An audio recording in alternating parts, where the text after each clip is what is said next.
Здравейте, казвам се доктор Радостина Дуковска и съм хирург в болница Вита от ноември 2024 година.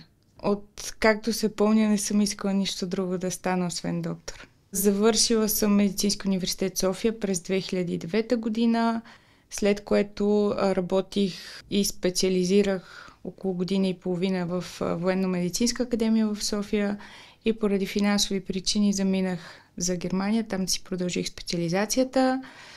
В началото работих в една много малка болница, в малък град. Това продължи около 3 години, след което се преместих в доста по-голяма болница, която беше и университетска. 12 години не са малко. Първата ми цел беше да взема специалност по обща хирургия. Тя се осъществи точно преди да започне COVID-пандемията, след което аз бях по майчинство, върнах се на работа, реших, че не е лошо да натрупам още малко опит. Взех след това специалност по медицина на храненето, след което се явих на изпит през 2024 февруари. Бях на изпит по висцерална хирургия, след което бях решила, че категорично се прибирам. Тогава в болницата, в която работех, се появи робота Да Винчи и останах заради него още няколко месеца, за да се сертифицирам. И последния ми изпит за специалност беше август миналата година, когато вече бях напуснала, но така или иначе си бях подала документи за такъв изпит. Това беше специална висцерална хирургия. И реално повече от хирургична гледна точка обучителният период приключи, защото няма повече нещо, което да се вземе. Сертифицирах се през април месец миналата година за конзолен хирург с роботизирана хирургия Да Винчи. И така, имаше плюсове, имаше и минуси. Плюсовете, разбира се, финансовата страна на нещата. Като цяло живота в началото беше доста по-спокоен, всичко беше организирано, да, работеше се много, даваха се много дежурства, 24 часови, но социалният живот липсваше, връзката с роднини, с близки също ми липсваше.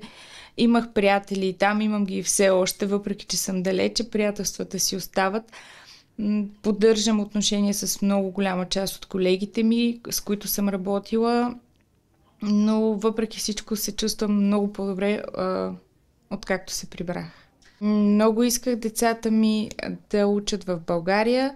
Аз съм си родила и двете деца в България, въпреки че живеех по това време там. Съм ги родила и двамата тук. Голямото ми дете живя там точно до разгара на пандемията.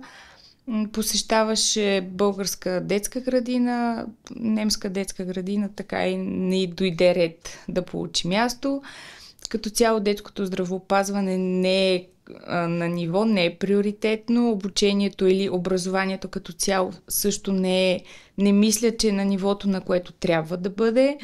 Напускането не беше особено леко, защото бях свикнала много с колектива, бяхме и приятели, работата много ми харесваше, но аз никога не съм искала да живея в чужбина.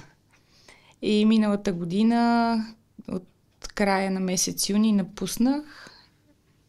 Лятото почивах и през месец октомври започнах работа в болница Вита. Човек трябва да знае какво иска и да си преследва целите. Ако някой се чувства там добре и може да приеме негативите и да живее с мисълта, че винаги ще остане чужденец, колкото и добре да се интегрирал, всеки си решава за себе си. Аз не исках да оставам чужденец, колкото и да съм била напред и в кариерата и да съм имала среда, винаги щях да остана чужденец. И това не ми харесваше.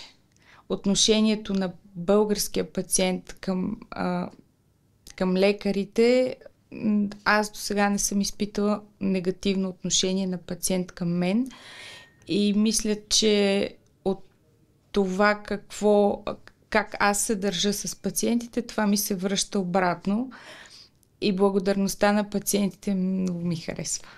Вчера ми се обади една жена, която оперирахме преди няколко месеца, беше с злокачествено образование, И вчера ми се обади да ми каже, че пет скенера и е чиз и беше много щастлива. Няма заплата на света, която да е равностойна на това.